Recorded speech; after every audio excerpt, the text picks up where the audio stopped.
కూడా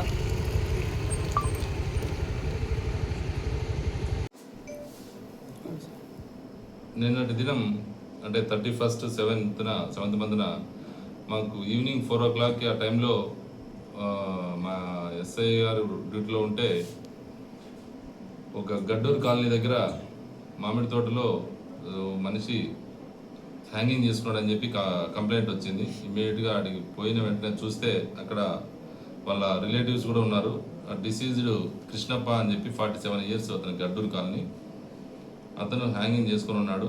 వాళ్ళ బంధువుల సాయంతో అతన్ని దింపి హాస్పిటల్కి తరలించడం జరిగింది. డాక్టర్లు పరీక్ష చేసి చనిపోయినారని చెప్పినారు. దానిపైన వాళ్ళు కృష్ణప్ప భార్య అనురాధ కంప్లైంట్ ఇచ్చింది. దాంట్లో ముఖ్యంగా ఈ సైట్ డిస్ప్యూట్ గురించి మనస్తాపం చెంది దాంట్లో కొంతమంది అతన్ని హరాస్మెంట్ చేశారని చెప్పి దానిపైన కంప్లైంట్ ఇచ్చారు. దాంతో అతను మనస్తాపం చెంది హ్యాంగింగ్ చేసుకున్నాడని చెప్పి కంప్లైంట్ ఇవ్వడం జరిగింది.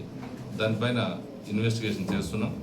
ఇంక్వెస్ట్ కంప్లీట్ అయిన తర్వాత ఫర్దర్ డీటెయిల్స్ తెలుపుకుంటాం. సార్ ఇంకొకటి సార్, ఆ కృష్ణప్ప ఉరి వేసుకునే దానికంటే ముందు నా చావుకి శ్రీను అనే వ్యక్తి కారణం అంటూ ఒక సూసైడ్ లెటర్ ఒకటి బయటపడింది సార్. అది మీడియా ముఖంగా అందరూ చూశారు. దీనిపైన ఏం చెప్తారు సార్? ఓకే, అది కూడా అందరి సమక్షంలోనే పోలీసులు సీజ్ చేయడం జరిగింది. దాన్ని కూడా వెరిఫై చేసి అతని దగ్గర నుంచే సీజ్ చేసుకున్నాం కాబట్టి అది అతన్ని హ్యాండ్ రైటింగ్ కాదా అనేది కూడా ఫర్దర్ కూడా ఇన్వెస్టిగేషన్లో ఫైనలైజ్ చేస్తాం.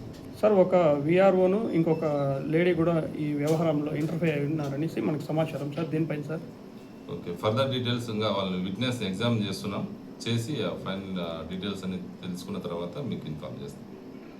6/2026 ఎం రమాదేవి వైఫ్ ఆఫ్ నాగరాజు అనే వారి తరపున తహసీల్దార్ వారికి ఒక అర్జీ రావడం జరిగింది.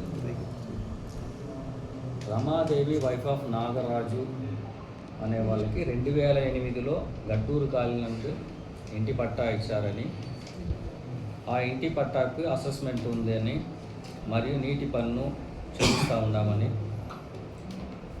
ఆ భూమిలో ఇంటికి కృష్ణప్ప తిమ్మరాయప్ప అనే వ్యక్తి దౌర్జన్యంగా మబ్బబెట్టి ఆక్రమించుకొని ఇతరులకు విక్రయించేదానికి ప్రయత్నం చేస్తూ ఉంటారని, దాని మీద తగు చర్య తీసుకోవాలని, న్యాయం చేయాలని ఒక అర్జీ ఇచ్చి ఉన్నారు.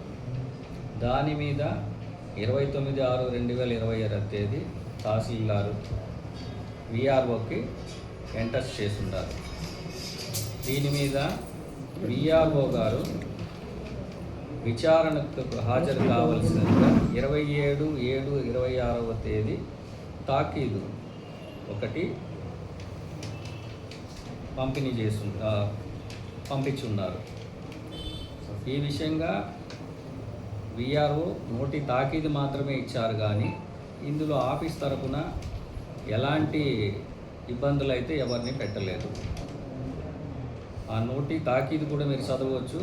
దాంట్లో మీ దగ్గర ఉండే వివరాలు, డాక్యుమెంట్లు తీసుకొని తహసీల్దార్ వారి కార్యాలయం సమర్పించమని మాత్రమే ఉంది. ఇందులో విఆర్ఓ ప్రమేయం కానీ రెవెన్యూ డిపార్ట్మెంట్ మిగిలిన వ్యక్తులకు కానీ ఎలాంటి సంబంధం లేదు.